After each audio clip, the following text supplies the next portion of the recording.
अब भारतीय जनता पार्टी को चलता किया जाए। बीजेपी की सरकार ने गांव के लोगों को बुनियादी सुविधाओं से वंचित किया हुआ है।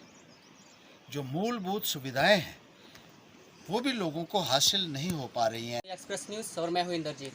कुछ दिन पहले हमने आपको दिखाया था कि हम चप्पड़ में पहुंचे और चप्पड़ के लोगों ने हमें परेशानियां जो थी अपने हमें बताई। और आज हमारे साथ हैं श्री हर्षदेव सिंह जी, जिन्होंने आज यहां पे विज़िट किया है और क्या कुछ कारण है इन लोगों का, इनसे भी हम बताने की कोशिश करेंगे। सबसे पहले तो श्री हर्षदेव सिंह जी, आपका पार्टी एक्सप्रेस न्यूज़ में बहुत बहुत स्वागत है। कुछ दिन पहले हमने यहाँ पे कवरेज की तो लोगों ने हमें पूछा कि PMAY क्या है, what is the meaning of PMA, क्योंकि उनको बेसिकली इस चीज़ का पता ही नहीं है कि PMA है क्या, क्योंकि उनको इस चीज़ का बेनिफिट मिला ही नहीं है। तो इसके बारे में आप क्या कुछ कहना चाहेंगे? देखिए, गाँव में बहुत ज़्यादा परेशानियां हैं लोगों को, और उन परेशानियों का एक ही समाधान है कि अब भारतीय जनता पार्टी को चलता किया जाए। बीजेपी की सरकार ने गाँव के लोगों को बुनियादी सुविधाओं से वंचित किया हुआ है। जो मूलभूत सुविधाएं हैं वो भी लोगों को हासिल नहीं हो पा रही हैं इस दौर में। सड़कों की दिक्कत है, पानी बिजली की दिक्कत है, स्कूलों में मास्टर नहीं है, डिस्पेंसरियों में डॉक्टर नहीं है, PMAY के मकान लोगों को नहीं मिल पा रहे हैं। जबकि पूरे हिंदुस्तान में एक स्कीम है अभी कि जो कच्चे मकान हैं उसकी बजाय पक्के मकान सरकार की जिम्मेदारी बनती है कि उनको बना कर दें।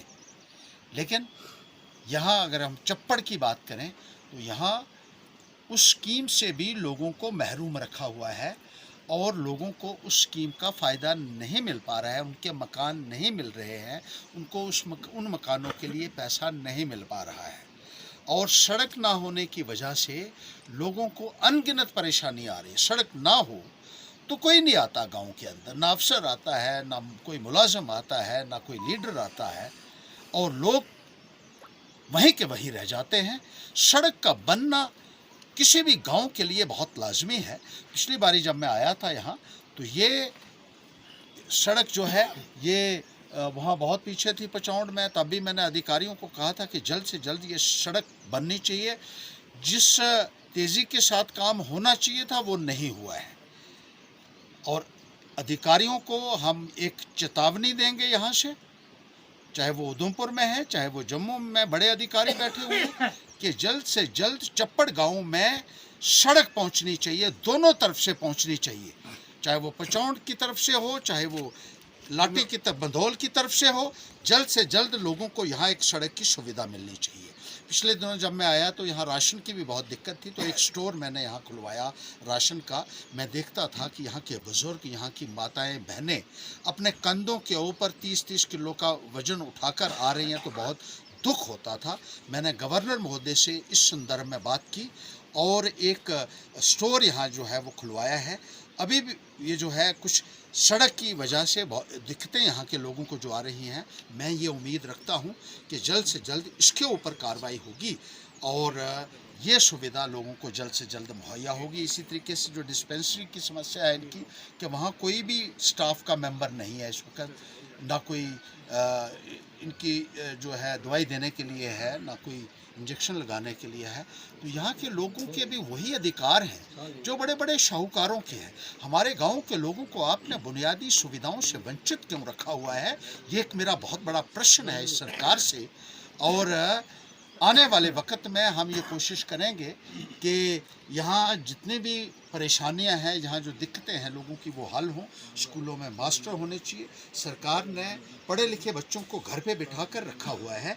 आज गांव में MA, AA, MA, BEd बच्चे हैं, PhD तक पहुँच चुके हैं और कोई उनको पूछने वाला नहीं है, स्कूलों में मास्टर नहीं है। तो क्या वजह है कि सरकार इस संदर्भ में एक फैसला नहीं ले पा रही है, और स्कूल जो है वहाँ स्टाफ ना होने की वजह से बच्चों की पढ़ाई इतनी ज़्यादा प्रभावित हो रही है कि आपने एक तरीके से सत्यानाश उनकी पढ़ाई का किया हुआ है, जिसकी वजह से गांव के लोगों के अंदर एक बहुत भारी रोष है। तो ये बहुत सारी ऐसी समस्याएं हैं जिनका समाधान होना चाहिए, और इनके लिए आने वाले वक्त में पूरी जद्दोजहद हमारी तरफ से रहेगी ताकि ये सुविधाएं यहाँ गांव के लोगों को मुहैया हो सके। रहेगा मेरा जिस तरह से लोगों ने हमें जानकारी दी है कि 2018 में इनकी जो है जियो टैगिंग की गई थी, लेकिन फिलहाल अभी किसी का भी नाम लिस्ट में नहीं आया। वो भी बीच बीच में आ रहा है। उनका कहना ये है कि आपके फॉर्म जो है ऑनलाइन नहीं की जा रही। तो इसके बारे में क्या? देखिए, बहुत बड़ी नालायकी है जो यहाँ की नुमाइंदगी रही है कि उनके फॉर्म क्यों नहीं ऑनलाइन हुए और क्यों इन लोगों के नाम लिस्ट में नहीं आए हैं। यहाँ से जाकर हम डिप्टी कमिश्नर से भी बात करेंगे और जो दूसरे रूरल डेवलपमेंट डिपार्टमेंट के अधिकारी हैं कि इन लोगों को किस लिए अपने मकानों से वंचित किया है, जो इनका हक बनता था, क्योंकि एक स्कीम है जो पूरे हिंदुस्तान के लिए है और चप्पड़ के गांव आज भी उस स्कीम से महरूम हैं। इसके लिए कौन लोग जिम्मेदार हैं, किनकी कोताही की वजह से, किनकी लापरवाही की वजह से ये चीज़ हुई है, ये हम वहाँ जो है वो देखेंगे और उन अधिकारियों को भी जो है वो इसके लिए जवाबदेह होना बनाया जाना चाहिए।